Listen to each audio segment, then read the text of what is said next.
ਮੇਰੀ ਉਹ ਉੱਥੇ ਅੱਪੜ ਕੇ ਸੁਣਨੀ ਚੀਜ਼ ਘਰ ਦਾ ਬੂਆ ਲੱਥ ਮਲੱਥਾ ਬੂਏ ਦਾ ਰੰਗ ਉੱਡਿਆ ਉੱਡਿਆ ਕੰਧਾਂ ਦੇ ਲੇ ਉਖੜੇ ਉਖੜੇ ਚਿੜੀਆਂ ਪਾਏ ਛੱਤਾਂ ਵਿੱਚ ਆਲ ਨੇ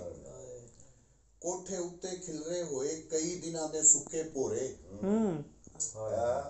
ਕੋਠੇ ਉੱਤੇ ਖਿਲਰੇ ਹੋਏ ਕਈ ਦਿਨਾਂ ਦੇ ਸੁੱਕੇ ਭੋਰੇ ਅੱਖਾਂ ਦੇ ਵਿੱਚ ਅਥਰੂ ਲੈ ਕੇ ਕਾਂ ਬਨੇਰੇ ਚੁੱਪਾਂ ਵਟੀਆਂ ਵਾਹ ਵਾਹ ਵਾਹ ਵਾਹ ਵਾਹ ਅਗਲੇ ਅੰਦਰ ਪੜਛੱਤੀ ਤੇ ਦੀਵਾ ਭੱਬ ਕੇ ਮਾਰੀ ਜਾਵੇ ਵਿਹੜੇ ਦੇ ਵਿੱਚ ਨਿੰਮ ਦੇ ਹਰੀਅਲ ਬੂਟੇ ਦੇ ਨਾਲ ਲਮਕੀ ਪੀਂਗ ਵਾਹ ਨਾਲ ਪਈ ਹੁਲਾਰੇ ਖਾਵੇ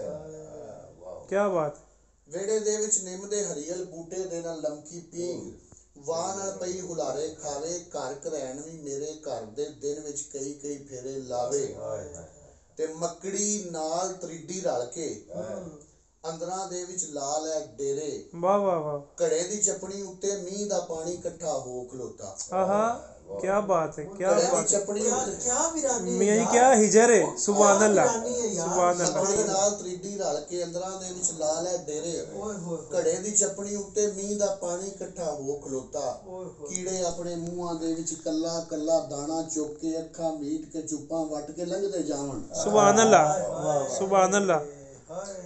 ਕੀੜੇ ਆਪਣੇ ਮੂੰਹਾਂ ਦੇ ਵਿੱਚ ਕੱਲਾ ਕੱਲਾ ਦਾਣਾ ਚੁੱਕ ਕੇ ਅੱਖਾਂ ਮੀਟ ਕੇ ਚੁੱਪਾਂ ਵੱਟ ਕੇ ਲੰਘਦੇ ਜਾਵਣ ਮੇਰੇ ਘਰ ਵਿੱਚ ਸਾਇਆ ਦੱਸ ਕੇ ਰਾਤੀ ਮਾਵਾਂ ਬਾਲ ਡਰਾਵਣ ਆਹਾ ਮੇਰੇ ਘਰ ਵਿੱਚ ਸਾਇਆ ਦੱਸ ਕੇ ਰਾਤੀ ਮਾਵਾਂ ਅੱਲਾਹੁ ਅਕਬਰ ਤੂੰ ਹੁਣ ਕਿੱਥੇ ਟੁਰ ਗਿਆ ਸਜਣਾ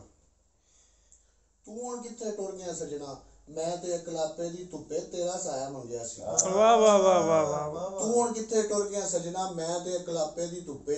ਤੇਰਾ ਸਾਇਆ ਮੰਗਿਆ ਸੀ ਕਿੰਜਦਾ ਦੇ ਗਿਆ ਸਾਇਆ ਮੈਨੂੰ ਕਰ ਗਿਆ ਕਿਉਂ ਪਰਾਇਆ ਮੈਨੂੰ ਵਾਹ ਵਾਹ ਵਾਹ ਵਾਹ ਕੀ ਬਾਤ